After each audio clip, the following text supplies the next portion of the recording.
Dr. Erik Wielenberg, welcome to the podcast. Thank you. Thanks very much for having me. Happy to be here. Godless normative realism. That's got three components. It's a realism, it's a normative realism, and it's godless. So let's begin at the most general level, which is how I like to do things. What makes your view a realism? What's realism? Okay, so I think the realism there is going to correspond to, I think, basically to what, say, William Craig, for example, calls the objectivity, or describes as the objectivity of morals. And I mean, so the basic idea is that of a normative or moral realism is that they're going to be normative facts about what we ought to do, or facts about good and evil, value, and so on, that are true. At least some of them are true independently of what anyone thinks of them. They're sort of out there in the world, you might say, outside of our minds, not dependent upon human beliefs or societal practices or particular cultures and so on. So just as it's objectively true that there's a microphone here in front of me, I would be a realist about that sort of fact. Even if all the humans were somehow annihilated in a way that did not disturb the microphone, it would still be true that there's a microphone there. And so I think the idea of normative or moral realism is that there are at least some normative moral truths about what we ought to do, or good and evil, that have that same kind of objectivity or out there in the world as those as the microphone. On my view, they're not going to be like physical facts, but they're going to be objective and independent of minds in a similar way. That was going to be my next question: is how does this component of normative realism map onto the natural versus non-natural distinction drawn in metaethics, or I suppose between descriptive facts and evaluative facts? What is that distinction, and how does your view map onto that?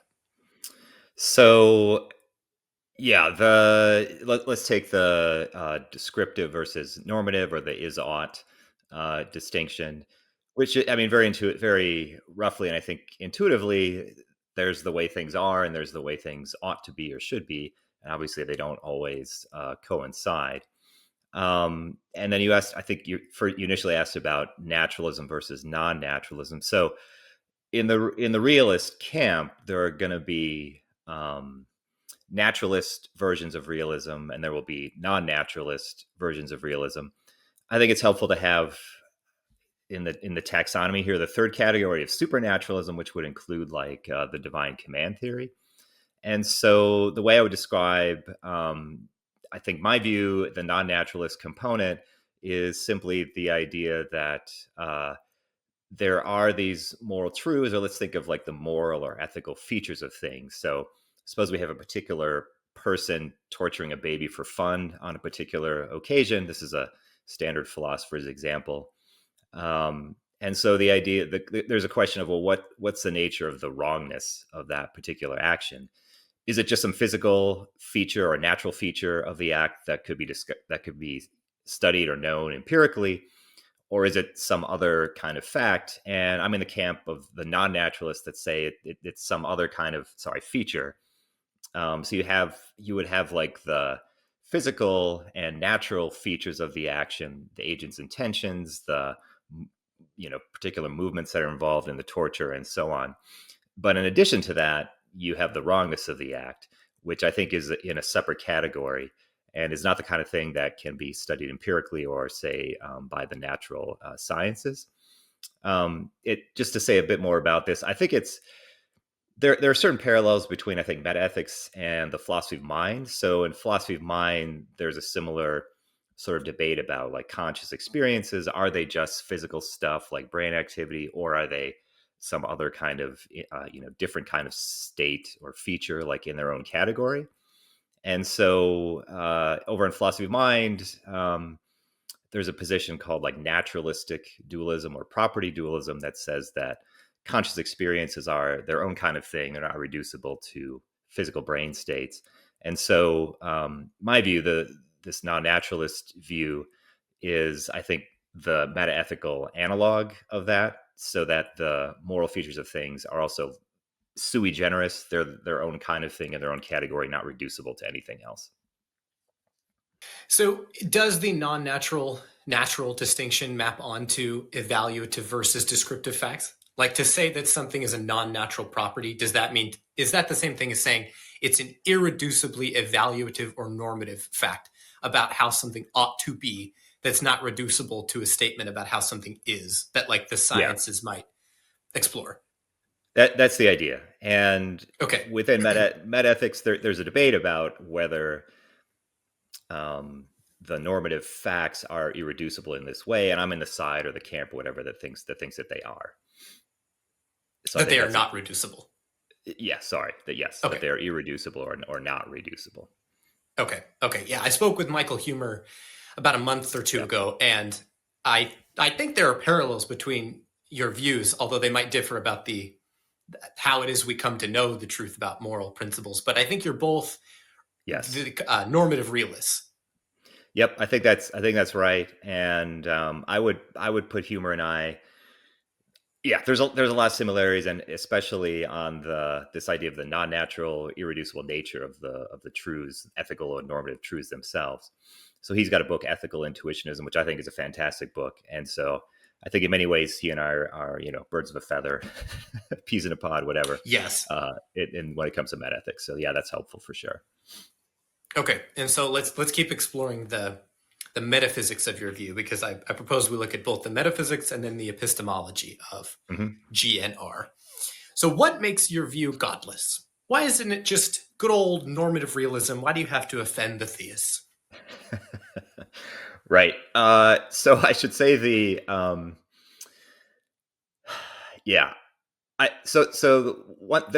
like a weaker and a stronger sense of the godlessness of the view. And I think really the weaker sense is just it doesn't require theism to be true. It doesn't require that God exists in order for there to be these, normative moral features, facts, etc. And that, I think, is really what's essential to the view, that doesn't need there to be a God. I'm perfectly happy for it to be compatible with the existence of God. I think in some of my writings, I'll say, like, let's suppose, for the sake of argument, there is no God, and then sort of go from there. But really, the godless aspect is not meant to say entails atheism, but just is compatible with atheism, but could also be compatible with theism. So you mentioned Humer a moment ago, and I mean, I think his view could be characterized as godless in the same way. He isn't so concerned as I am to emphasize that part of his view, but I think I think the term would apply in the sense that I'm using it.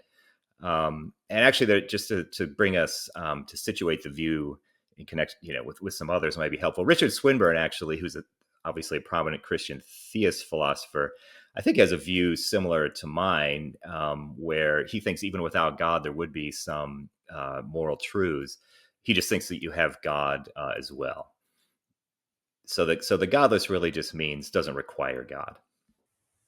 Well, okay, so that's interesting. I read a quote from you, I believe it's accurate, where you said, godless normative realism is the view. It's normative realism plus the claim that there is no God. So that would be a stronger claim. That would be to say that your view actually entails that there is no God. It's not that it just involves, or it's not just that it fails to involve God, but that it involves God's non-existence. So do you espouse that stronger claim?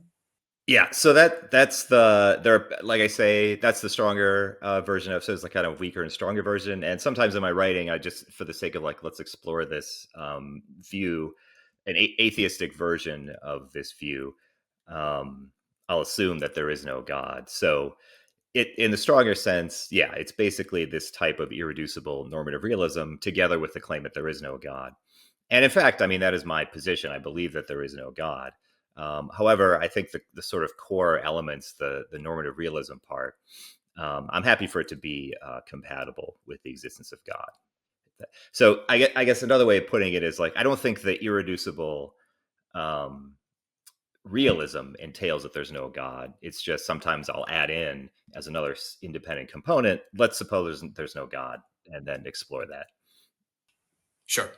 Well, I think it's still a significant result if you can show that you can have a coherent, plausible system of objective morality that is compatible with atheism.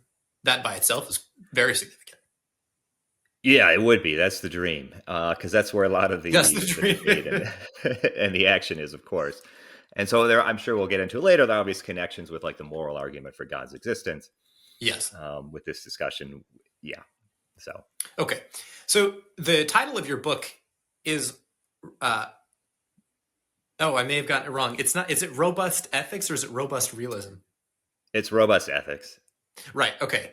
So the reason I made that confusion is because Michael Huemer introduced the distinction between robust versus non-robust realisms. And Okay. I wonder if you could speak to that distinction and whether your view or the GNR is a type of robust realism, whatever that means. Yeah. So I don't know. So I'm not sure how humor was using that distinction, but I think the way I'm intending it is it's just to emphasize the non-reductive aspect, the idea of again the moral features and properties being their own kind of thing.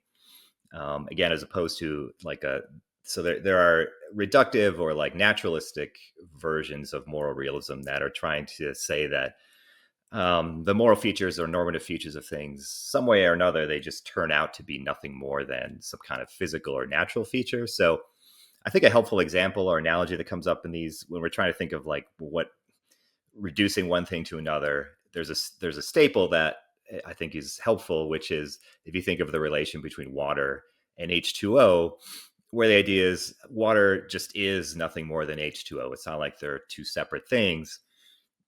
All there is to water is being H2O. So there are versions of moral realism that I would consider like not, I suppose, non-robust, which would say that in some similar way, you know, the property of rightness turns out to just be it's nothing more than some like natural or physical property. I don't know if that corresponds to how humor was using the distinction.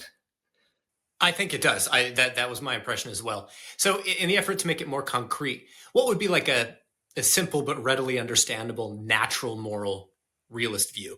I mean, I would think one instance would be where you claim that moral statements are true and objectively so, but ultimately they just reduce to statements about cultural preference, for example. So, to say that I am morally obligated to refrain from murder is just to say the descriptive natural fact in my culture, we are averse to committing murder or something like Yeah, that. that would be a good Is that example. So, basically right? yeah, that would be one. It's you know the more plausible versions would be more complicated, but we can just consider toy versions to get the point across. Like so, everyone in my culture believes, or yeah, I think actually let's make it simple. The way you said everyone in my culture is they feel guilty if they commit murder. That's all it is for murder to be wrong. That's like so. Just as it's not like there's H2O and then water somehow emerges from that. It's like the water just is the H2O. Similarly, it's not like people feeling guilty makes it wrong. The wrongness just is the fact that everyone would feel guilty or feels guilty or something like that. And once you get the basic idea, you can imagine all sorts of. So there could be like a utilitarian version, like what it is for something to be right just is for it to generate more pleasure minus pain over all the alternative actions, something like that. Where again, it's not that that feature gives rise to the rightness. It's like that's all there is to the rightness. So those would be two like sort of And toy examples. Yeah. yes, okay. And I recall the first time I heard those views described as realist, I thought, well, I don't know if that's what most people mean by a realist moral theory, one that reduces moral Mm-hmm. facts in this way. I mean, technically it is because these descriptive facts, just like any other scientific fact, is objective. Yeah. But it's getting rid of Right. the normative element. And so I see Yeah. why people introduce the distinction between robust and not Yeah. robust realisms. Yeah. I think you're exactly right. And so those of us in the robust camp are like, yeah, it's realist, but is it really? So and Yeah. this, I think it was David Enoch may have been the one. I can't remember, but he made a big deal of like the robustness. And yeah, so those of us in this camp, we feel like we're kind of losing the normativity and the morality when it gets reduced to these descriptive things. But I think you explained it nicely. The sense in which it would still be allegedly realist is like the fact that the act, maximizes utility or whatever. that is going to be a fact Right. that's independent of what we think about it. So it'll be objective in that sense. But those of us in the robust camp say it feels like the normative aspect has just kind of like melted away. Yes. Okay, so we've described the view in very general terms, but what's the inner workings of godless normative realism? What does it propose? How does it ground moral facts? What are the details here?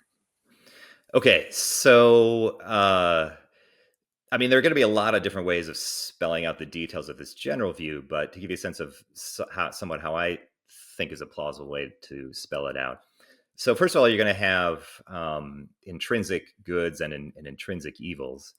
And these are going to be goods and evils that have their goodness or their evil independently of how they're related to other things. So in moral philosophy, there's often a distinction is often drawn between intrinsic value and extrinsic value, where roughly the intrinsic value is the value that, as I just mentioned, that things have in and of themselves or just on their own. G.E. Moore, who also held a view like this, had a sort of test for intrinsic value, which is like, if you imagine the thing existing without anything else, like it's the only thing in the universe, would there be anything good or bad happening? And if so, then that suggests that it has intrinsic value.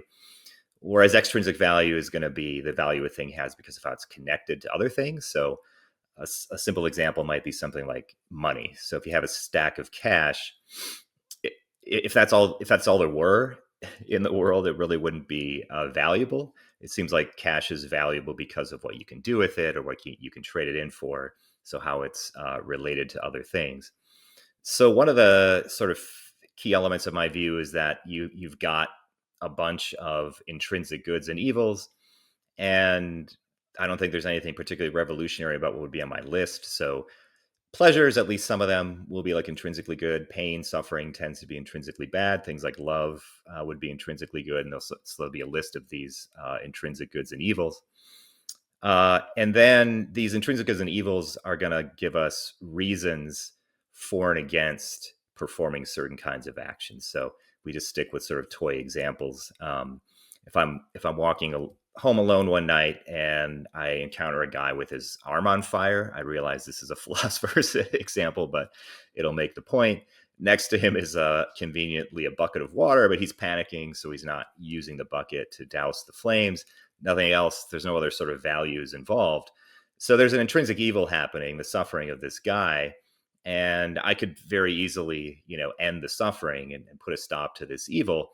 And that provides a pretty strong reason for me to, take the bucket of water and douse his arm. And so my idea is that's going to give rise. We've got a strong reason to perform this act, and it's going to give rise to a moral obligation. Like if I, just pass this guy by and don't bother to help, I've done something wrong. I've acted immorally. And so I'm not like a utilitarian. I don't think morality reduces to one principle of right and wrong. So in the history of philosophy, there was sort of this quest, some would say obsession, with trying to boil right and wrong down to one principle. So you have like the utilitarians trying to get the rule in terms of consequences. You have Immanuel Kant with the categorical imperative, something about maybe the basic rule is just to like always respect people, or the intrinsic worth of people, or something like that. My view, I guess, could be described as like a pluralist view, where there are going to be lots of different goods and evils that can provide reasons for and against actions. And in the tricky cases, it's a matter of trying to balance these competing reasons against each other. The guy with the arm on fire is a simple one. There's no, it's a no-brainer. But of course, in real life, there'll be more complicated examples where you have like conflicting values and so on. So hopefully that gives you some sense of some of the specificity. So I will hopefully bring out more detail of the view by asking about what your view implies about the distinction between values and duties. So at least in expositions of theistic metaethics, the distinction between moral values and moral obligations is often drawn. And so one example that William Lane Craig gives is that it would be good for you to become a doctor. It would also be good for you to become a teacher. Both of those would be morally valuable things to do. But you're not morally obligated to do one or the other. over the other. In fact, because if you were, you'd have conflicting obligations. And yet, if we turn to the example of torturing an innocent person for fun, that's not just bad with respect to moral value. It's also wrong. You're morally obligated not to do it. So there does seem to be some distinction between the morally good and the morally right, and then the morally bad and the morally wrong. It's a stronger statement. How does your view map onto that distinction? What does it imply? What are moral values and what are moral obligations on this account? Yeah. So the value side is going to relate to like these intrinsic goods and evils. And the rightness and wrongness or the obligation is going to relate to reasons for action. Now, I think there's a connection because good things, if an action would produce something good, that's going to give you a reason to perform that act. If it would produce something bad, it's going to give you a reason, against performing that action. So let's take the specific case that you mentioned. I think in the case of was it a lawyer and a teacher? There it's just we've got two courses of action that would both have produced some kind of good, and maybe they're roughly the same amount of good, or it's hard to tell what we can't really tell that one is better than the other. And so that I think that's a case where you just don't have compelling reason. The values don't give you compelling reason to take one course of action over the other, and that's why it makes sense to say that they're both permissible, but neither is morally required. With the other case of torturing babies just for fun, I think when you specify that it's just for fun, that makes it the case that there really isn't going to be some competing good that could come out of that, and so it's just there's always going to be strong reasons. The badness of the act will always give you compelling reasons not to perform that act, and so that's why that one presumably is always wrong. That type of action. Okay, so moral obligations arise when the weight of the moral reasons points in one direction over another, like the preponderance of the moral reasons or something like that. That's the basic idea. It might take a little more specificity. Maybe it also has to be like a powerful reason. So if you just have some very weak reason, like I think Robert Adams has this example of like you might have a very weak reason to like not walk on the grass, but he's not convinced that we have, in some case, he's not convinced we would necessarily have a moral obligation. So it might be, so fair enough. It might be more accurate to say it's preponderance of reasons, and also they've got to be like powerful or weighty reasons or something like that, which I realize is vague, but I think there's vagueness in the reality here. So I don't see that as a problem with the theory, I guess. Now, the other dimension to the metaphysics of GNR is quite contentious, evidently. In your debate with William Lane Craig, and in the written debate as well, in the footnotes that followed throughout the transcripts, it was very unclear whether your view is committed to Platonism or not. So if we think broadly about what Platonism is, it's the idea that there are certain abstract objects usually taken to exist beyond space and time. These are immaterial entities, very obscure things like numbers or sets or propositions, very abstract things. And they really exist. And not only do these things exist, they exist necessarily. They couldn't fail to exist. And on the surface, your view is committed to a type of Platonism, though from hearing you articulate it here, it's not obvious how. So I'll just ask you, is your view Platonic? And how does Platonism fit into this? Yeah, good. So I think let me try to kind of get to the heart of the matter, and then if you want, we can go into more of the sort of background relating to the debate. But I think the short answer is the view does not require Platonism. There could be a Platonist version of it, or there could be a non-Platonist or nominalist version. So I think the way to think of it is if we Platonism versus, let's say, nominalism in terms of like the moral features of things. So let's say we have a particular guy, Bob, and he's torturing a particular baby on a particular occasion. So we've just got one specific action. And I think everyone's going to agree, well, Craig and I are going to agree that there's the moral wrongness of that specific act exists. That's going to be a particular feature of this one action. And the nominalists will agree to that. The contentious question is there in addition to that, this abstract, non-physical thing, the property of wrongness? which would be distinct from the specific wrongness of any act. And the Platonists will say yes. And the reason I think this, so my view could be totally nominalist. It could say you just have, if you think back to what I was saying before, you could just have particular things with their particular like intrinsic goodness or intrinsic badness. You could just have particular actions with their normative features, moral rightness, moral wrongness, and so on. And that would be totally fine. The reason it enters the debate is that in my book Robust Ethics, when I was describing the view, I helped myself to I described the Platonist version, and so I spoke of things like states of affairs, which are roughly like propositions, and so would be these Platonic entities. But the theory could be developed in an entirely nominalist way. And I think if I could just add a bit about what I think sort of what happened in the debate and then the book, so I think Craig for a long time had been working on basically, he has this book, God Over All, and he was making the case that he thinks that theism is incompatible with Platonism. And so I think for like years, he had been developing these critiques of Platonism.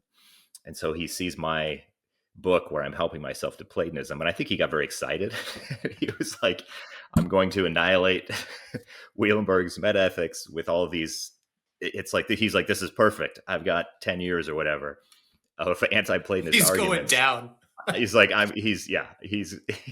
I've already won this debate. I think it's sort of how, but as I say, I think it's just, I did it that way in the book. But if Craig is right that Platonism is not true and that you can just have the particular features of things, then great. There can be a nominalist version of my metaethical view. That's how I see things at any rate. So one of the critiques he makes, and this will help to further clarify the Platonic element and what role it may or may not play, surrounds the making relation that you propose between moral and non-moral properties. What is that? What is it getting at? And why do you introduce the making relation? Yeah. So if you hold a view that says you've got these moral normative features of things that are separate from like the physical or natural features of things. I mean, pretty much anyone who holds that view thinks that the natural or at least non-moral features of things somehow or another give rise to, generate the moral features. So there's some kind of like tight connection, right? So like in the baby torture for fun, it's the fact that the non-moral features, like that the guy is torturing the baby just for fun, that stuff somehow gives rise to the wrongness of the act. So there's a connection there. And there's a bit of philosophical jargon that gets used. This is often referred to as supervenience. The moral normative features are said to supervene on the non-moral features. Quick side note: this is one advantage of the reductive versions. They can avoid all this mystery because they say it's not two different things; it's just one and the same.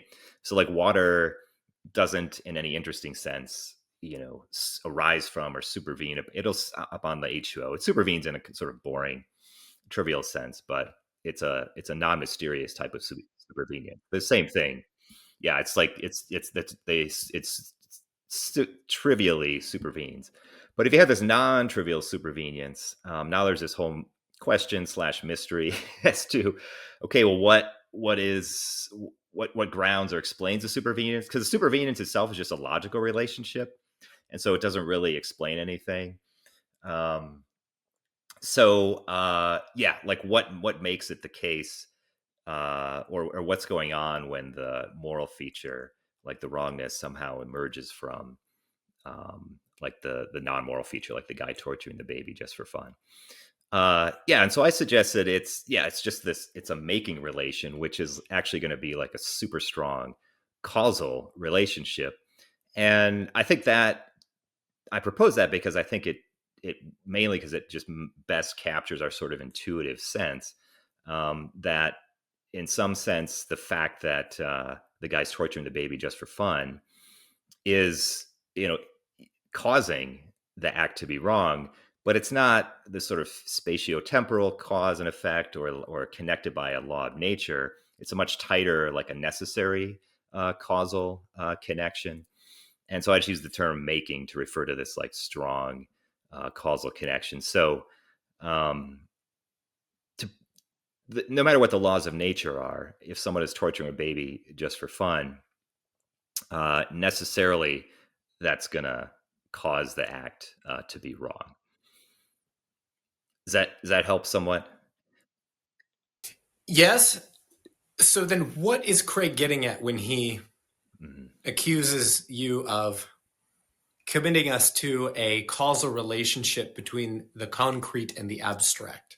And Right. here's where it'll help to clarify what view Craig has in mind when he's talking about godless normative realism. He says that given this making relation, you're proposing that like concrete situations, like a person's arm being on fire next to a bucket of water, that somehow causes an abstract object like a moral property to be instantiated. Now it's hard because you have to distinguish between the abstract property and then a particular instance of that property. So anyway, Yes. Before I make things more confusing, go ahead and explain No, what idea. Yeah, what you said there is the key. I think this is a place where Craig's interpretation of the theory it's inaccurate. Let's just put it that way. The making or causal relation, even in the book when I was helping myself to like states of affairs, this making relation was always intended to be between the particular concrete things. I was never proposing a causal relationship between like something like forms and like particular events or something like that. So that, and it, it was a sort of unfortunate feature of the debate that this got introduced, and it's very confusing and hard for, like, you can imagine the poor audience when they were trying to follow this as it was being as it was being spoken to them. And so I think, as you were saying, like, this sort of gets sorted out in the footnotes, where there's a lengthy back and forth about this in the notes. And Craig does, I'm pretty sure, eventually concede that, okay, this is not, I think he says, well, it was a reasonable interpretation, but in the end, he's like, fine, that's not the view. And if you notice, by the time we get to his later speeches, a lot of his earlier objections have vanished, and I think this was one of them. But the crucial point is, like, it's not as if so Bob torturing this baby just for fun, it's not like that specific thing is somehow causally interacting with a Platonic form or like an abstract entity, the wrongness. It's just as, if I take this match and set this piece of paper on fire, the causal relation is between this match and the fire, not between like this match and the Platonic property of being on fire or something like that. Similarly, if when Bob is torturing this baby just for fun, the making relation holds between that particular thing and the particular wrongness of Bob's action. Does that clarify? It does. So I want to ask a further question about the implications of abandoning Platonism, because Craig does reformulate an objection, which to me has some plausibility. But before I do that, I wanted to zero in on this making relation, because I would imagine that some philosophers will find this not so much a clarification of the supervenience issue here of what it means, as rather just kind of repackaging the issue and putting another label on it. Because the making relation you propose seems to be unique, this kind of causal relationship, and it's not obvious what's going on. And I wonder if you've just kind of taken supervenience and proposed a new name for it by calling it the making relation, because it's still a brute relation you're proposing. It's not analyzable in terms of anything deeper. So what's the advantage of saying, well, there's a making relation going on, rather than just saying one supervenes on the other and that's it? Yeah. So look, what? Yeah, it's I understand some may find it unsatisfying. Um, I think it's not just relabeling because supervenience, the way supervenience is standardly defined, it is a purely logical relation. So it's a bit puzzling if you just say this one thing entails another, but there's no obvious reason as to why that would be. And you just sort of stop there, and you just have this unexplained kind of mysterious entailment. Um, and so, I mean, what my making relation adds is just the idea of like it's a causal relationship. So the reason that there's this logical connection is that it's grounded in this causal relationship. Uh, Now, here's one. Let me bring one other aspect into all of this, which is another thing I made a big deal of in the debate, and then also in the book, is as we're thinking about like theist and non-theist approaches to morality or metaethical theories, it's always important to keep in mind, think about, okay, if there's a problem here, is it a problem that applies just to one theory, or does it apply to both theories? And so I think one thing I would, if you don't like this whole making relation, you're unsatisfied. Fair enough. I think on the theist side, they're going to have the same issues to explain. So, like for example, if you think, I think a very standard view of God, like an Anselmian view, is that God has certain great making properties. So, like God's omnipotence makes him great.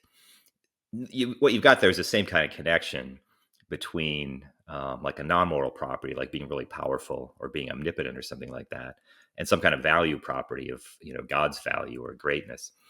Uh, and so, what relation is that? Is it just supervenience? You've got the same kind of explaining to do, and so I think this is a case where uh, a view like Craig's theist approach to morality, in my view, are going to have like parallel tasks or challenges in sort of explaining these kinds of connections. So that is helpful. I want to press you on what I took to be a more plausible objection that Craig raises by the end, by the summary comments in the final chapter of the book, where he says that if you get rid of the Platonic element of your view, you're left with no explanatory power as far as the account is concerned. That is to say, there's no explanatory depth, is what he calls it. So the best I can make of this charge, the most plausible interpretation, is to say that if we have Platonism in place, then we have another level of explanation about what constitutes moral facts and moral values. Ultimately, a moral value is this abstract object that exists in the Platonic realm. Love and beauty, those are moral values that exist as abstract objects. And things are beautiful or loving or goodness itself. They are good insofar as they resemble these abstract objects, these abstract ideals. So there is some sort of metaphysical grounding for moral values on this account, and then I assume moral obligations arise through moral reasons in the way you've stated. But if you get rid of the Platonic underpinnings, you're just left with the brute facts of all the particular beautiful and good things. There's no longer any grounding of a similar sort. They just sort of exist all now in this brute fashion. All the particular good things and all the particular bad things and so on. What do you make of this charge? Yeah, good. So I have two replies. One, I guess, one I would describe as like a defensive reply, and the other one is more of an offensive reply. And again, for the offensive one, always keep in mind where with the debate between Craig and I, we're really comparing my approach to Craig's version of divine command theory. So, but I think the defensive approach would be, Craig is the one who makes all the arguments suggesting that you can have the particular features of things without there having to be the Platonic entities. So so if he's right, then we don't need greater explanatory depth. I mean, the alleged extra explanatory depth, if Craig is right, would be entirely superfluous.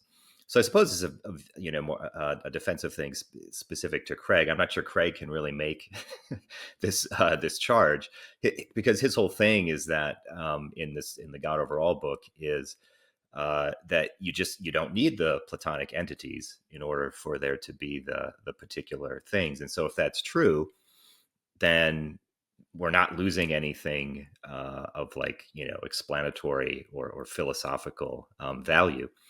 Let me add a bit to that. I think what you would be left with is really at the most fundamental level would be particular intrinsic goods and evils. And so let's compare it to the theist side. I think this is helpful, at least in sort of bringing out the contrast between the two sides. So on the theist side, there is a sense in which I don't know if it has more depth, but it's a simpler view because you really just have this one. It seems like you have this one intrinsic thing, the ultimate good, which is God, and everything else sort of flows from that. On my view, you would have just like particular intrinsic goods and evils, like a bunch of instances of suffering that are all evil, and instances of like falling in love or whatever that are good, and those would provide reasons for actions, and you would go from there. I don't know what to make of the explanatory depth, but maybe if you think about simplicity, maybe you want to call it some sort of explanatory advantage that, at least on the theist side, it all comes back to this one thing, whereas my view definitely does not have that.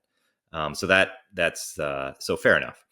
But the other side of this is I think that Craig's divine command theory really fails badly in explaining some sort of obvious moral truths.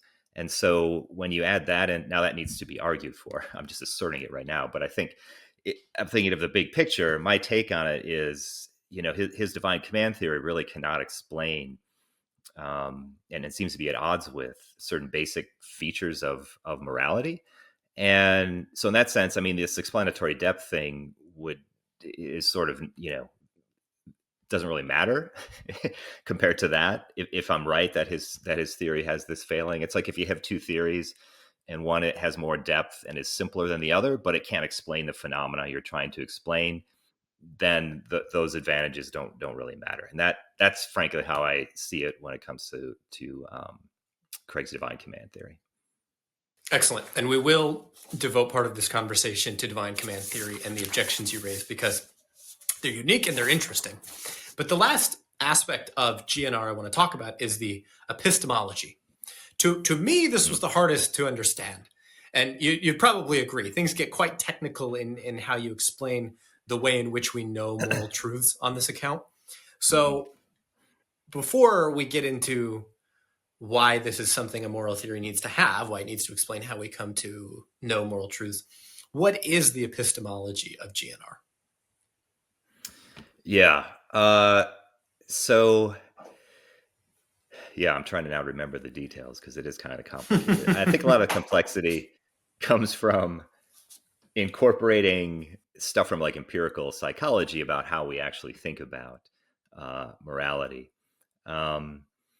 But I guess let me try to describe it this way. I mean, I think there are at least two possible sources of like justification for moral beliefs. I mean, I think a lot of them are going to be. Let's try it this way. So rather than explaining it maybe the way I did in the book, let me try to explain it in a simpler way. So I think there are a lot of parallels actually between like knowledge in mathematics and knowledge in ethics. Where a good way to think of it is, if like geometry, I think would be a good example, where you've got the axioms and you sort of start with those. And if you ask the question, well, how do we know these are the right axioms, or what justifies us in starting with these axioms? Well, you start with things that just seem really obvious. And so I think, love is intrinsically good. Suffering is intrinsically bad. Those seem like obvious truths. Let's start with those, unless we've got a good reason to think they're not true.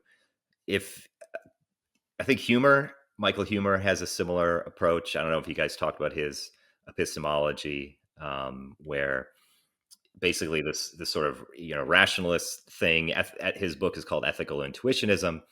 So I'm very happy to see ethical intuitions as a source of knowledge, particularly when it comes to the axioms. And then you can use the axioms to, reason your way to other moral truths. Now, I think in the book, I talked a lot about reliabilism.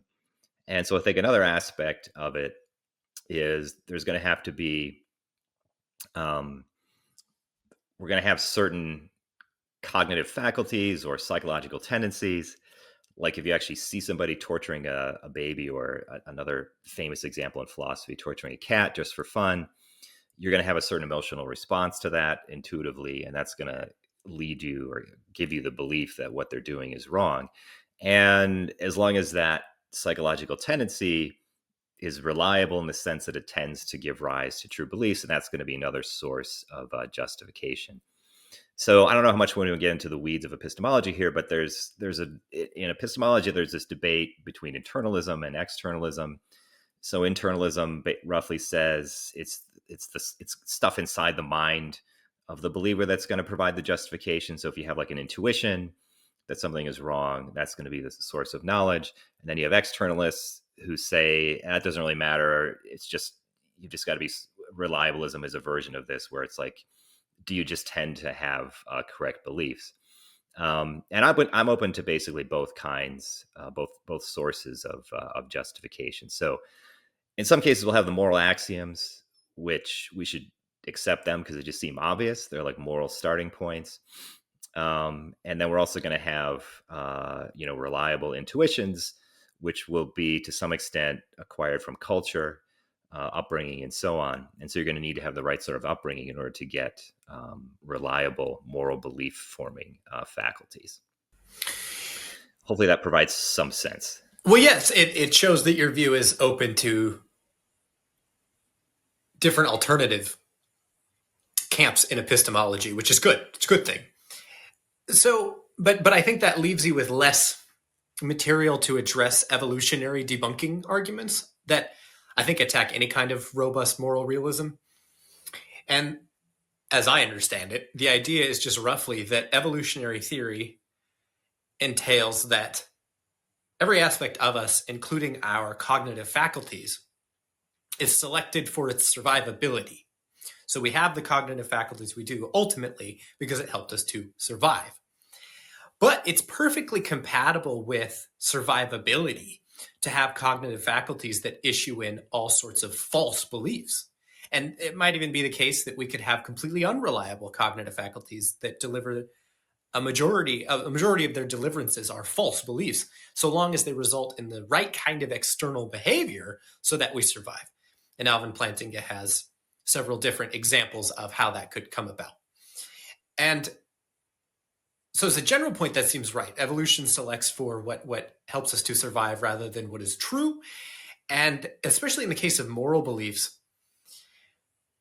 it's very unclear why we should think that the moral beliefs we have derived from faculties that arise from evolution actually aim at true beliefs rather than those things that just helped us get along.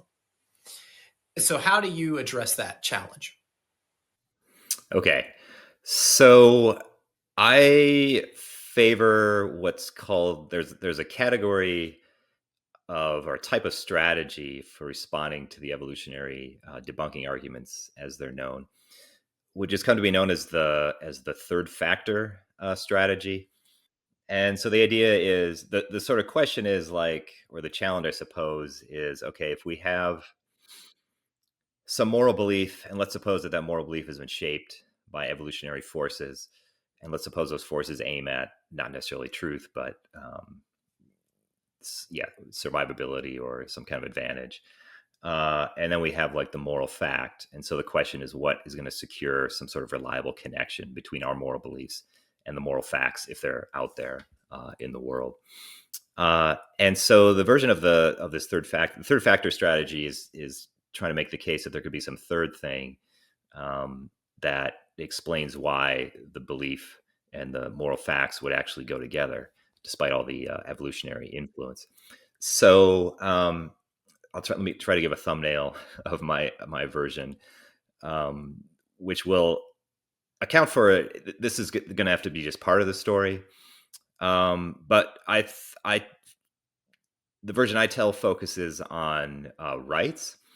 And so the sort of starting point is, can you think of some plausible and like fundamental moral belief, which it would also be advantageous for a creature to believe?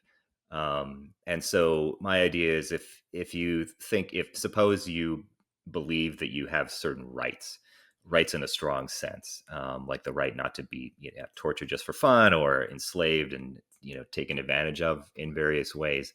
And there's this, maybe you've got some intrinsic worth, and there are these sort of moral boundaries relating to you that shouldn't be violated.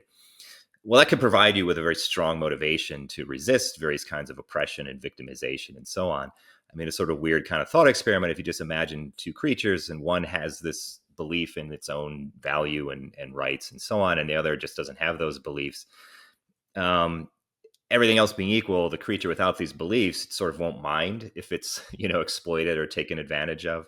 And from an evolutionary perspective, that's going to be very disadvantageous. So it actually, you can tie an evolutionary advantage to belief in these rights.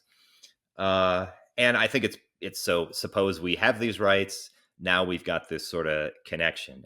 So the third factor is like, basically you get the rights when your cognitive faculties are developed to a certain point. And when your cognitive faculties are developed to the relevant point, that's also when you start believing in these rights. And so the cognitive faculties are kind of the third factor. They're going to tie the belief to the rights. So in other words, as soon as you're capable of thinking in these terms, that you've got this worth and these rights, that's going to guarantee that you actually have them. And so even if this belief in your rights exists because it provides an evolutionary advantage, it's still going to be pointing at the moral truth as a kind of byproduct. It's not selected for because it points to the moral truth. It's selected for because it provides an advantage, but it's nevertheless going to be systematically linked to a moral truth. So let me pause there. There's kind of one more step to this story, but let me see how this is grabbing you. It's a little obscure to me what the claimed connection is between. Mm-hmm. So you agree that evolutionary theory will plausibly lead to us having these beliefs about rights. That seems clear to me. But then how do we go from that to the cognitive faculties give rise to the rights? Yeah. So, I mean, that's going to be a moral claim. If you're the kind of being that can reason and suffer and so on, that is back to our earlier discussion. That's going to make it the case that you've got this worth and these rights. Now, one reaction when people hear this is there's a worry of some kind of circularity. I was just going to say, I'm like, story. Well. Yeah. So let me say a bit about that, because to point it out, the obvious thing in telling this story, I'm assuming that the beliefs we have are true, or this particular one, that these rights and this value are real. But there's this just sort of general point about any epistemology. Like if you're going to give some theory of how we know about the external world, it's going to be like, well, scientifically, this is what's going on in the brain, and there's this causal connection between, what's happening in the brain and these objects in the world. And in telling that story, you're assuming that there are these objects in the external world. So there's a lot of discussion of this in the literature, but to cut to the chase, I think if you can't give an epistemology without assuming some kind of reality or truth. And so I think in this particular context, it's reasonable to say, okay, let's suppose that these moral facts do exist. Because the challenge is, for the evolutionary debunking argument, it's typically posed as like, even if there are these moral facts out there, what explanation can you give as to why our beliefs would match up with them? And in trying to provide such an explanation, you're going to have to make some assumptions about what the moral facts might be. And so that's basically what's going on here. So, but the connection between the cognitive faculties and the beliefs in the rights, that's just a standard causal, regular causal connection. And then the connection between like being able to reason and suffer and so on, and actually having the rights, that's going to be this like making relation, like a necessary connection. But since both things end up being connected through the cognitive faculties, they end up being reliably connected to each other. And if reliability can provide justification, we've got justification for our beliefs that we have rights. So, as I hear it explained like that, it does seem that your view removes the idea of there being some massive coincidence that the beliefs we happen to have developed via evolution correspond to the true moral facts. Because if there is this necessary making relation between the descriptive natural facts and the moral facts, well, evolutionary theory is largely going to lead to those natural facts obtaining most of the time. Yes, this is the dream of for evolutionary theory for evolution to act. It will eventually land on conscious agents, self-aware agents, and then you'll have the making relation every time. So there's not that same coincidental alignment. Yes, this is you're getting it. You're getting the third factor strategy. It's very controversial, but right. It's like the whole thing is like, wouldn't it just be a huge coincidence? Yes. And so this strategy is like, well, no, we can tell some story where actually you can see why if these things were in place, there would actually be a systematic correspondence between these beliefs and these facts. Okay, so that satisfies my curiosity about godless normative realism. So let's turn to its holier twin, divine command theory. Now, as a theist, I appreciate the fact that you consider theistic meta-ethical views worth engaging with, because I would think that for many of your atheistic colleagues, that's not always the case. So I wonder if you could speak to that sociological fact briefly, and why you think they are worth taking seriously. So, the theists have been working on them for a long time, and they've become quite sophisticated and interesting. I think sociologically, a couple things maybe. Probably the biggest thing sociologically is just there's this sort of like, at this point, it's like an urban legend that the Euthyphro problem is this fatal problem for all theistic versions of ethics. I guess the other thing is, I think, in contemporary philosophy, many folks on the atheist side, they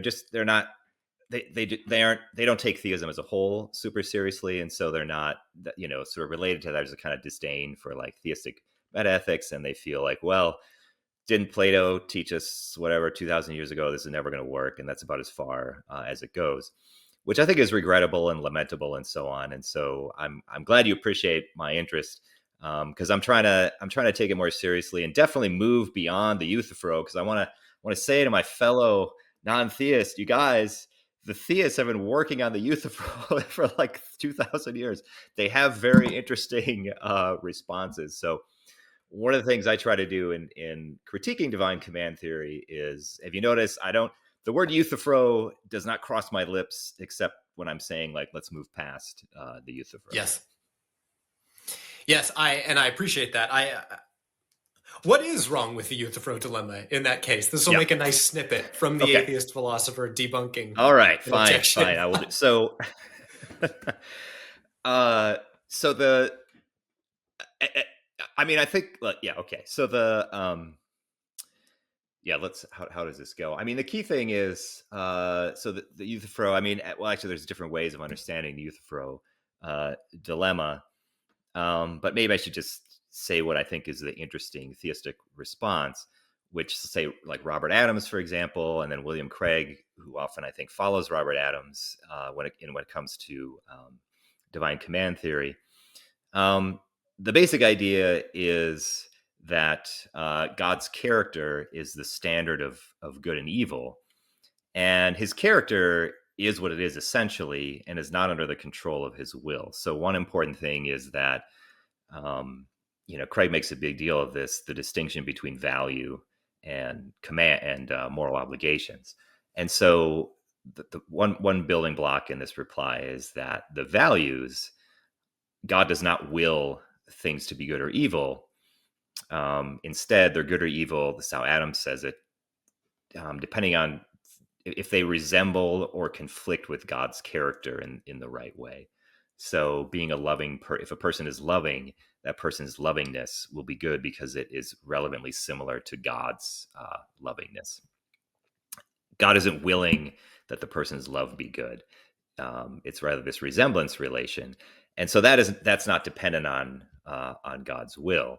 So there's no puzzle there. I mean, if the question is, are good things good because God wills it, or does He will them because they're good? They're good independently of His will. Their goodness depends on His character. Okay, now one version of the Euthyphro, though, is like, if obligation does depend on God's will, then couldn't anything, no matter how terrible, become obligatory? What if God commands torturing babies just for fun? And so it's like there's a free for all, and so there's a worry about there just being no constraints on what could be obligatory. And so the answer that Adams and Craig have given to that, at least version of the Euthyphro, is God's essential character places constraints on the commands that He could issue. So as a very simple example, because God is by nature essentially loving, it's actually impossible for Him to command like the torture of babies just for fun. That would be hateful. It would be incompatible with His loving character.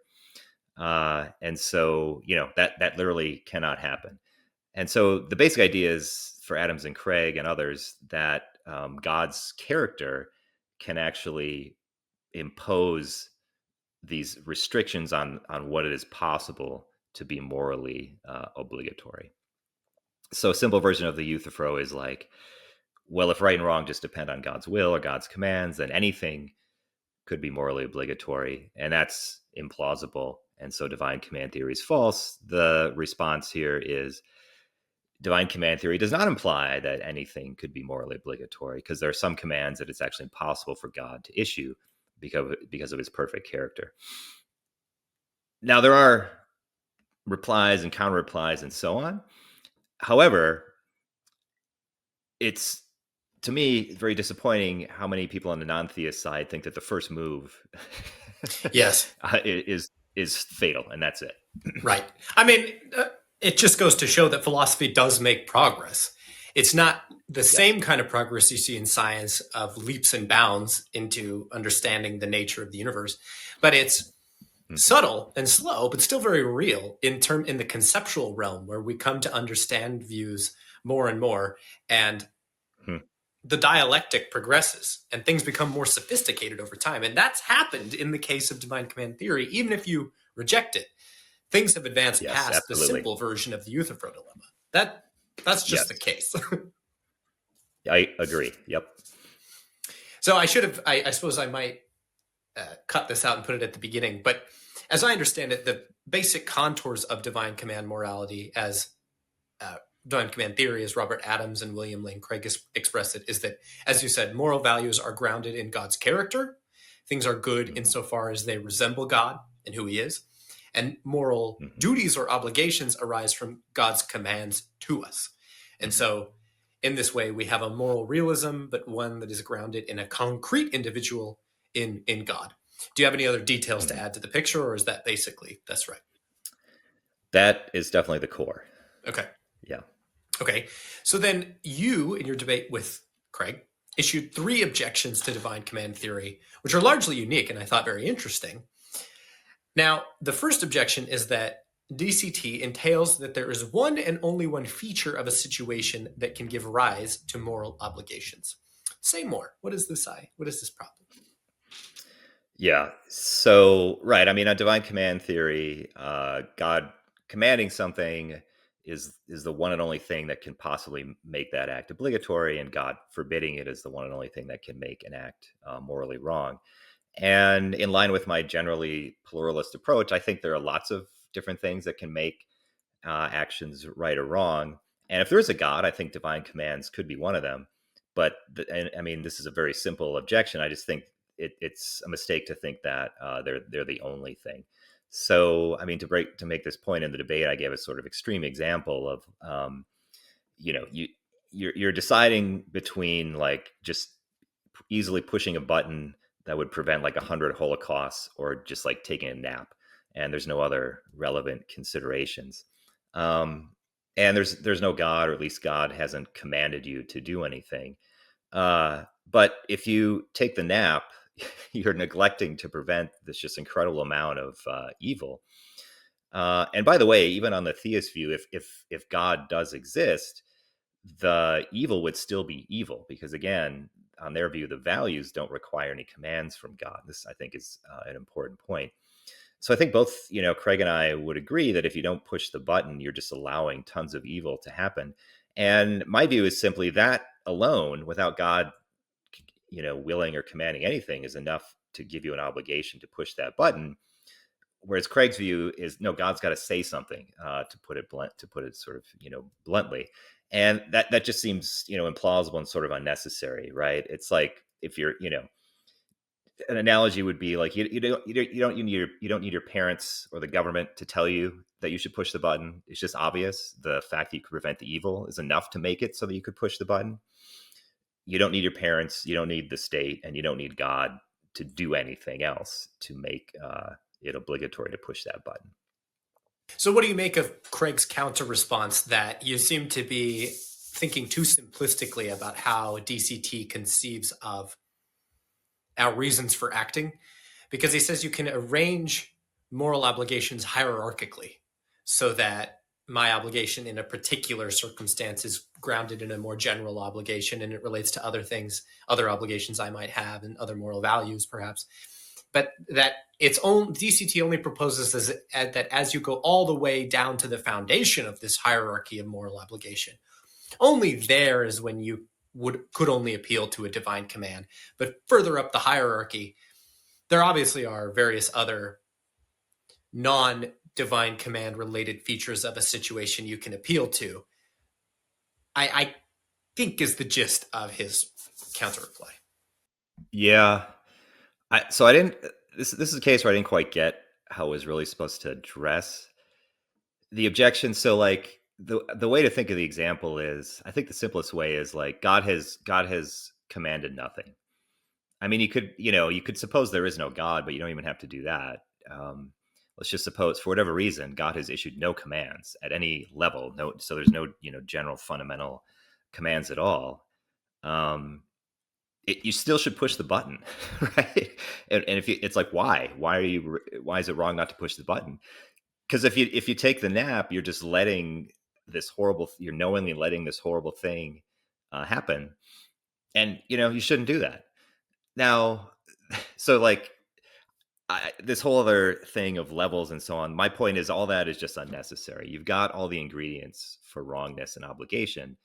Once you have the scenario I've described, you don't need to add anything about God being there or issuing any commands. I think it's a powerful point. It's one of the reasons I don't endorse divine command theory. I think I know what Craig would say. He would just bite the bullet and say, in his view, not only in a counterfactual but a counterpossible scenario where God doesn't exist, in that state of affairs, it wouldn't be the case that it would be wrong to. There's too many negatives there. It would be the case that it's not wrong of you to fail to push the button. He would just say, this is an implication of DCT, and I accept it. But that doesn't really resolve the problem. It's just saying he recognizes what his view implies, and he's willing to accept it. But that doesn't mean it's not an absurd implication. Yeah, that's my take on it. I mean, I think the other. If in his debates and so on, he often there's a rhetorical question approach that he often uses, which takes the form of, he'll say something like, okay, but why on atheism, or why given atheism think that there's anything wrong? Yes. And it's like, no matter what the atheist says, he'll just say that. You can keep asking, but why? But why? Yeah, you hit this deadlock. And I suppose a couple of things. I mean, one, that's why I think the simple example, why on atheism think that you should push the button and not take a nap? Answer, because if you take the nap, you're allowing all this horrible suffering to occur, and that where that's enough. That's enough to answer the why question. Is my sort of take on it. But of course, the other thing I want to point out is like you can play the why game on the theist side. So God commands you to do something. Well, why on theism think that provides a moral obligation? And maybe they'll try to provide answers in terms of God's character or something. But you can keep asking why. And so again, this highlights another point, which is on both theories, you're going to get back to some kind of like moral axiom, where it's just okay. We've hit the brute level. There's no further explaining to be done. And actually, maybe I should flag this because I think this is one of the most important points, which is that in the end, I think the theist and I, at least in the divine command theory camp, and in my view, there's a deep sense in which we're playing the same game.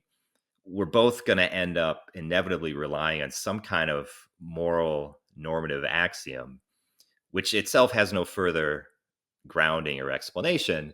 We just use different axioms. Yes. That seems right to me. And I don't think it's an advantage of the theistic view that it can take that one level further, right? So perhaps what Craig could say is, he says, well, it's right that you bottom out at certain brute moral facts, but I can go one level deeper and say they're all grounded in God's commands. Yeah, that's where they bottom out then too, but I've still got an additional level on you. Is there anything philosophically relevant to that point? Well, why if it's another level, why are more levels helpful? Yeah. I mean, and this kind of goes back to the earlier point. Like sometimes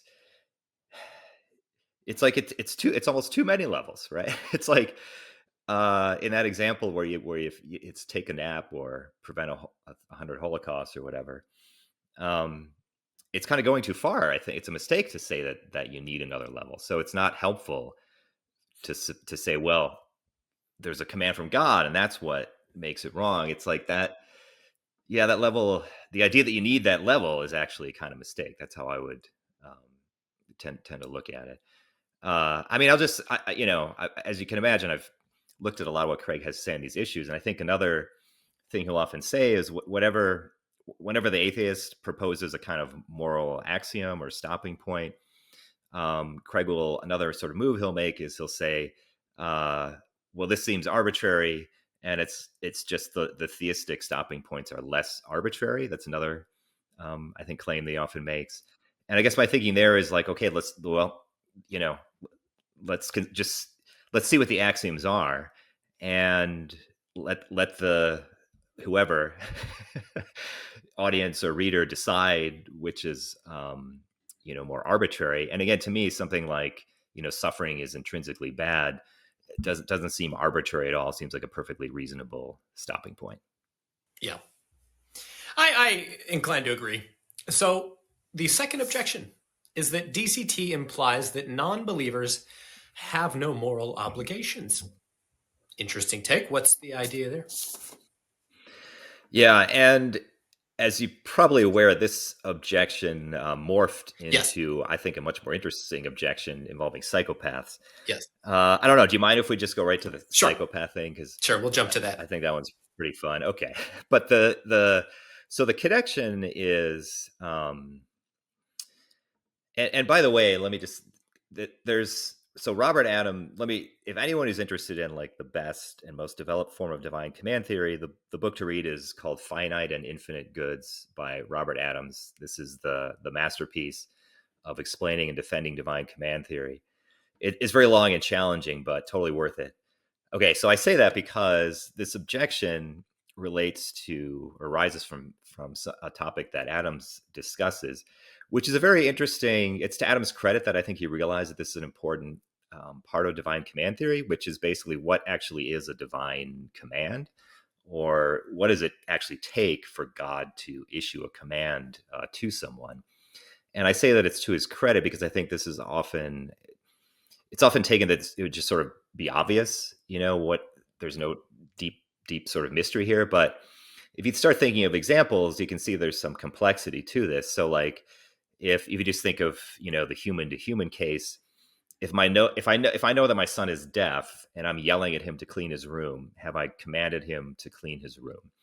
Well, not in the sense that is going to give him an obligation to clean his room. Okay, and so Adams is particularly interested in what does it take for God to command someone to do something, like in the successful sense, a command that's going to actually give rise to a moral obligation. And in that sense, it's clear that if I know my son is deaf and I'm yelling at him to clean his room, I'm not giving him any obligation to clean his room.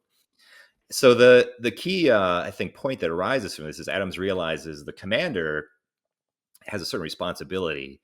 They can't just sort of say into the void, do this. They've got to do something to ensure that the message gets through, or at least the message could get through. And Adams has an interesting discussion of this, and he lays out various conditions. But in the end, I think that I think his discussion leads to the following idea that at the very least, in order for God to command someone to do something in a way that's going to give rise to an obligation, the recipient or commandee has to at least be able to grasp the concept of like moral authority or a moral requirement, the force of morality. This is kind of the key idea. And the problem with psychopaths is, at least as I understand the psychological literature, is that at least some of them simply cannot do that. There's a deep sense in which they just don't get the force of morality. The way they look at least some of them, is simply it's this thing that lots of other people believe in.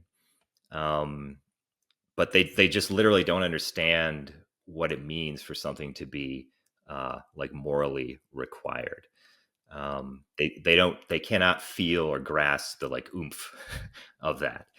And just to say a bit about this, it seems like it probably has to do with certain emotional deficits that they have. So that at least in the extreme cases, psychopaths really cannot feel love. They cannot feel guilt. They can't really care about other people. And it seems like those emotional capacities are required to really get the force of morality. And so they just see, they get that like other people say these words. And so it's a little tricky because if you ask psychopaths, like, is this right? Is this wrong? They can kind of give the right answer, but they just don't really get what they're really saying is other people label this right or wrong, but they just don't feel it in the way that a regular person would. So if you put these ideas together, the core of this psychopath thing is, so you've got these people walking around, at least some psychopaths, at least again, the more psychopathy comes on a scale, but so the more severe psychopaths, they just truly cannot grasp the force of moral requirements. And so God is not going to be able to command them to do things in the sense that will give rise to moral obligation. It's going to be roughly analogous to me yelling at my deaf son to clean his room. It's not, I can do that, but it won't create an obligation. So it's like the psychopaths are sort of deaf to the oomph of morality. And so God, it appears, has not actually commanded them to do anything in the sense that's going to give rise to an obligation. Okay, so that's kind of the core idea. Now, from there, it's like this seems at least weird. Why is God allowing there to be these people walking around who can, by the way, of course, do horrible things and things that on the theist's own view will be like deeply evil? Because remember, good and evil have to do with resembling or conflicting with God's character. So you've got this weird predicament where it seems like the divine command theorists, at least if you think what Adams has to say is plausible, is in this sort of bind where it's like God seems to be allowing these people to do evil things, but it's permissible for them to do the evil thing because they have not actually been commanded by God. God cannot command them. I got so excited I knocked my microphone over. God cannot command them to... God. Sorry, technical difficulties. All right, operator error. So God, at least given the way God at least is not commanding them not to like rape and murder, but of course some of them are raping and murdering, so they're doing evil things, but on the divine command theory, they're not doing anything wrong. That seems very odd. And I think the objection can go further because many divine command theorists also want to offer theories about why God issues commands, or why he issues the commands that he does, which, if you think about it, is another, I think, important question on divine command theory. Because again, if you already have good and evil without God commanding anything, it's sort of like, well, what's the point then of the commands? You already have some actions being good and some being evil. So why is he, commanding? Why is he adding commands on top of this? And the problem is, when you look at the answers that divine command theorists tend to give, those answers at least seem to suggest that there shouldn't be psychopaths or people who are left out. So as a simple illustration, in the debate, one thing Craig said about why God issues commands is, he says, well, if God does not like forbid murder, then people would be able to do murder, but God would not be able to hold them responsible because they wouldn't have actually done anything wrong. And so it's like, in order for God to punish the murderers, he's got to command them not to murder. And now when they murder, they're violating an obligation, and he can, reasonably punish them. Without the command, they couldn't be punished. But now if you bring psychopaths in, it's like, why? It's like God has given the psychopaths some kind of weird hall pass where they can murder, but it's permissible, and then God won't be able to punish them on Craig's theory. And so there are other theistic accounts as to why God is issuing commands, but as far as I can tell, they all have the same problem. So the upshot of all this is to put these ideas together. On the one hand, given what it takes for God to command someone, it seems like to create an obligation, it seems like he's not commanding the psychopaths. So the psychopaths have no moral obligations, even though they can do these actions that'll be, horrible and evil on the theist account. But when you look at the theist accounts as to why God would issue the commands that he does, they all seem to predict that there wouldn't be this gap. There wouldn't be this class of people who can do evil things without it being wrong when they do those evil things. So that's kind of you could see it as a dilemma. So there seems to be two interpretations of the psychopath objection. The one I took you to be getting at first would be that divine command theory implies that psychopaths have no moral obligations. But we know that they do have moral obligations, and therefore divine command theory is false. So that is the first form of the objection that I thought you were getting at. But I think there's a different objection that's related that you then got at the very end, which isn't that the issue isn't the implication that psychopaths have no moral obligations. It's that psychopaths exist. So maybe the issue is, if divine command theory is true, there should be no psychopaths. There are psychopaths, and therefore divine command theory is not true. Which one is the main issue? I like both of them. Okay. I think the second one is more, I like the second one better. Because if you just stop at the first one, why can't the theist just bite the bullet and say, okay, yeah, for whatever reason, the psychopaths don't have moral obligations. So what?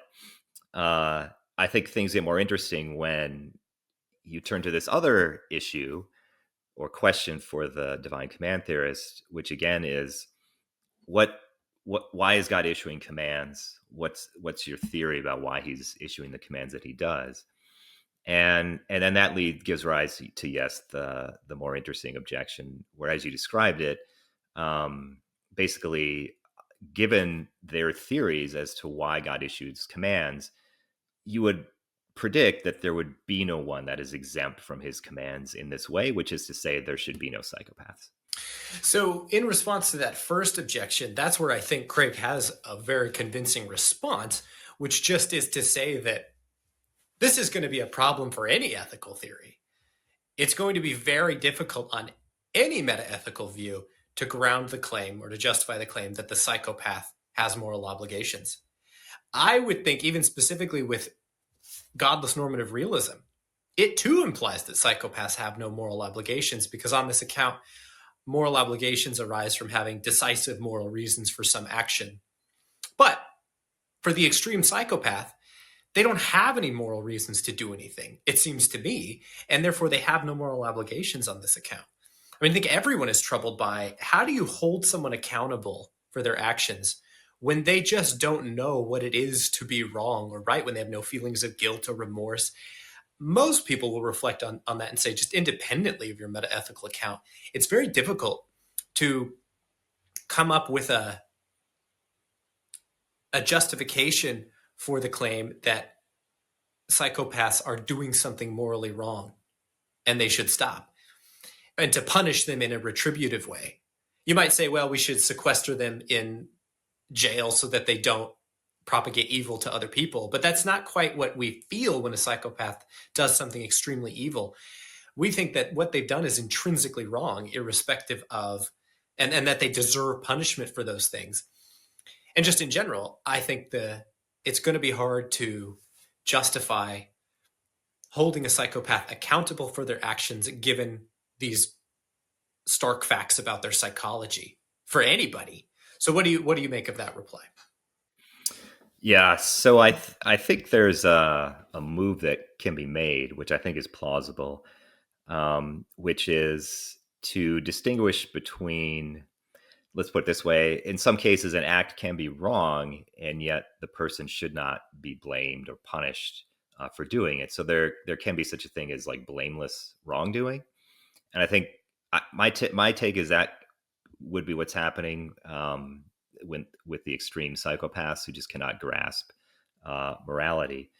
And what's going to make their act wrong, in my view, is the reasons against the act will still exist. So, like, let's go back to suppose you got a psychopath who's deciding between pushing that button to stop 100 Holocausts and taking the nap, and they don't care, so they just take the nap.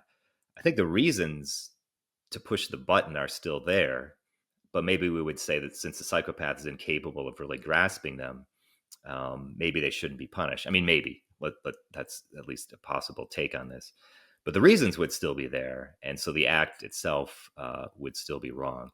So I do think there is a more plausible account of how psychopaths could be acting wrongly, on my view.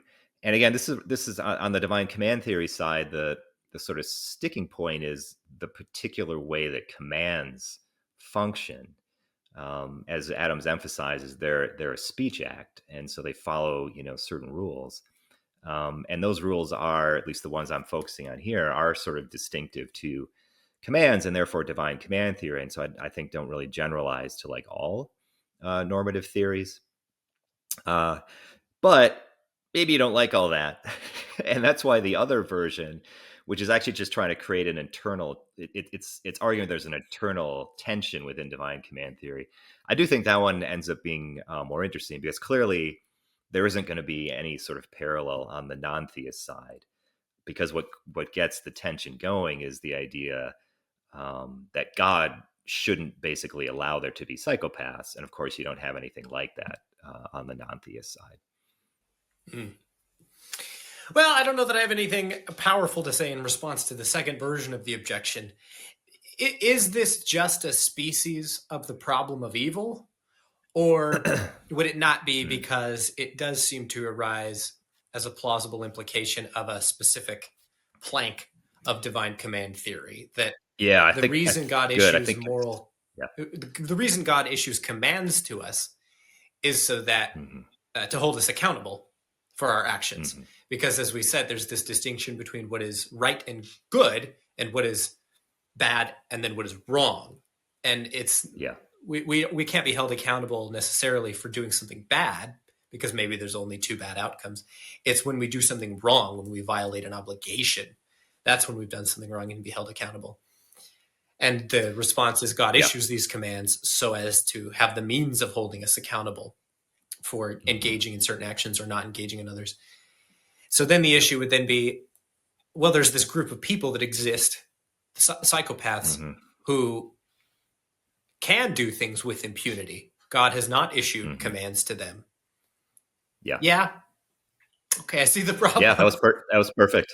And I think you answer your own question. It's not that explanation, I think, shows it's not the problem of evil, because it's very specific to theories as to why God is issuing the commands. Let me just give you, since I like this one. Yeah. So I want to, I want to say one other thing, because what Craig said there is not the only possible reason. I've got a list of like, in the literature, I found like 4, but I won't go through all of them. Four theories as to why God is issuing the commands that he does. Okay. And actually, I guess I want to highlight this a bit, because I do feel like in the debate, Craig really did not want to talk about the psychopath thing. I don't know if you no, he noticed didn't. this. He wanted to, but he came, so first, especially after he said this thing about God's got to forbid the actions so that he can punish people. And then once the psychopaths came up, he didn't want to talk about it. But in the Q&A, he took another stab. He didn't flag it as taking another stab, but I think it was taking another stab. And so he had this other theory where he said, okay, well, maybe what's going on is something like the reason God is issuing commands at least to evildoers, or there was this question as to why would God issue commands to people when he knows that they're going to disobey the command. That was another question that came up in the debate. So first he said the thing about so he can hold them responsible, but then in the Q&A he said he had a different theory, which was, well, it's so that the evildoers can recognize their evil doing, and then they have the option to like repent and turn to God, which again makes sense. It's like the way he describes it is God, and I think this is a common theist view, God doesn't want to just leave people unknowingly wallowing in evil doing. He's going to want to try to get the message across. And so Craig's idea is like, okay, then issuing the commands is a way for them to give them a chance to basically get saved, repent and turn to God. But you have the same issue. Why is he then leaving the psychopaths to wallow in their own evil, right? And so I won't go through all 4, but they all have the same feature. Once it's like, well, maybe this is what God is doing with commands. Maybe it's that. But in every case, it feels like there shouldn't be this weird gap with the psychopaths. Yes. Okay. I mean, I think that's a serious concern. I don't have a reply to it off the top of my head, and it's one that wasn't clearly articulated in the dialogue between you and Craig, and that I think is largely because Craig wanted to make short work of your actual objections to DCT and focus on his critique of godless normative realism. And you can think of that strategy what you will, but that's probably why things didn't develop as much. Yeah, and I think not to. I didn't mean to sort of denigrate. I mean, the debate thing. It's strategery and time limits and so on, and what you want to talk about. But I just so I think philosophically, myself, I think the psychopath thing is just really interesting. I think it gets into a lot of sort of cool issues. And notice no Euthyphro, totally. So I'm excited, man. I feel like here's a brand new objection, divine command theory. Plato didn't say a word about it. I don't know that Plato knew about psychopaths. So like, let's all try to move past the Euthyphro together if we can. Yes, I agree. So we've really covered this, but your third objection was that DCT fails to explain morally wrong acts that violate a moral obligation. Because as you say, God in this account, God issues commands to people whom he knew would not obey the command. And so because of his doing that, now not only have these people done something morally bad, they've also done something morally wrong. And so God's issuing the command actually made the state of affairs worse, which doesn't seem like something that God should have done. Yeah, that was the idea. If he knows you're not going to obey and he commands you anyway, isn't he? Overall, he's just making things worse and introducing more evil into the world. Now, in the end, I should say, I think this really ends up dovetailing with the psychopath thing, because as I've was canvassing, I mean, there are possible theories like, okay, well, maybe like let's just mention that. Let's just go back to the thing Craig said before. Leave aside psychopaths. Bracket that for the moment. So maybe God knows you're going to do this evil thing anyway. He commands you not to do it. Why? Craig's answer, he wants you to recognize your evil doing so you have a chance to repent and get saved. On its own, that's not bad. So I should say, but in the end, I think really that objection turns out to just be part of the psychopath thing. I don't think it actually stands as its own like decisive objection, because I think the theist has good answers. What ends up happening is, I think from the debate, I thought the psychopath thing, there's two. There's really two in the debate, I think, objections that I feel like are pretty strong and survive. The first one was just the button example, which is very simple, but it's just like, isn't it wrong, even if there's no God or God's not issuing commands, you just shouldn't take the nap. You should easily prevent all that suffering. And then the other one is the psychopath thing. And it's the second version of the psychopath thing, where it's the idea of like, on the one hand, divine command theory seems to imply that some psychopaths don't have moral obligations. But then when you look at theistic theories as to why God issues the commands that he does, those seem to predict that there would not be the psychopath gap. And so we've got this internal tension. And I think the thing about why would God just make things worse, that kind of just drops out and ends up being part of the psychopath thing. So two good ones. Right. Okay. Fair enough. Is my analysis. I think that's plenty of progress as far as philosophical debates go, to develop you just need one good one. So yeah. So I am happy with the ground we've covered. I would like to, however, end on a more lighthearted note. This is a feature of my podcast interviews I'm trying to now incorporate, which is to just ask more lighthearted and somewhat silly questions at the end. If all right, you're game nice. with that. Sure. So the first one, which always interests me, is what philosopher has been most influential on your thinking? If you had to pick one. I wasn't prepared for that. I know. Yeah, one. Or some. Yeah. I guess it kind of depends a bit on the area. I guess I work in a few different areas, but I think in this like metaethics stuff, G.E. Moore, early to mid 20th century philosopher, he's kind of the source of this, like, he didn't use this terminology, but this robust moral realism. So I think at least in this area, he's probably the most influential. Let's leave it at that. Okay, that's fair. I guess the other thing I got to say though, like with Craig, man, I've spent so much time. He's influenced me in other ways, Yeah. More as I look on my career, so much of it has been like battling with Craig, which is clearly, if there weren't Craig, would there even be Wielenberg? Like, who am I without Craig? I'm like the Joker to his Batman or something. I don't know which is which. So that's another kind of influence. Yes, it is. It's very real. And it's important to acknowledge. No, I think that's totally legitimate.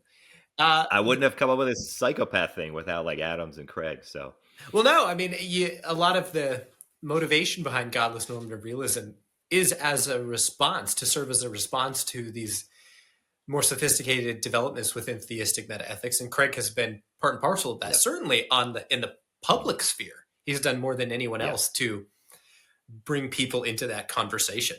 That's just the case. Yeah. Mm-hmm. Yeah. If you hadn't gone into philosophy, if you hadn't become a philosopher, what career path do you think you would have taken? Oh boy, that's kind of a terrifying question. Yeah. Hopefully, optimistically, law school and then some kind of legal related career. That was always sort of the plan B. Grad school, waking up every day and like, is this the day I drop out and go to law school? So I guess that's the most likely thing. I should mention, if we're being somewhat lighthearted, My other real expertise has to do with various kinds of delivery.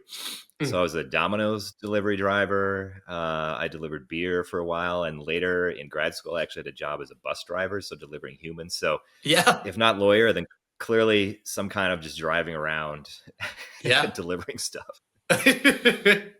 Okay. So probably like today, Uber maybe would be the other option. Yes.